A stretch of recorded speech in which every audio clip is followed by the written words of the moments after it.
Galwodd Ioan ar yr holl bobl. Paratowch! Paratowch! Mae rhywun arbennig yn dod. Pwy sy'n dod? Holodd y bobl. Mae rhywun arbennig yn dod oddi wrth ddiw, atebodd Ioan. Sut ddylen ni baratoi? Holodd y bobl. Dwedwch sori am y bethau drwg a wnaethoch, dwedodd Ioan wrthyn nhw. A dewch at yr afon mwyn cael eich bedyddio. Un diwrnod, gwelodd Ioan bod Iesu'n dod tuag ato.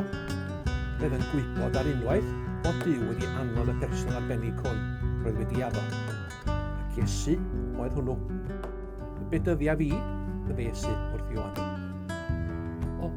Ond yn arbennig Duw i ti, medda Ioan, fedra I mod o fedyddio di. Dyna mae Duw ei eisiau, dwedodd Iesu wrtho. Felly aeth Ioan ati i fedyddio Iesu. Yna, digwyddodd dau beth pwysig. Ymddangosodd y deryn gwyn hardd ac aeth I orffwys ar Iesu I ddangos fod yr ysbryd glân yno I helpu Iesu. Yna, clywodd llais tyner Duw yn dweud, Iesu yw y mab ac rwy'n falch iawn ohono.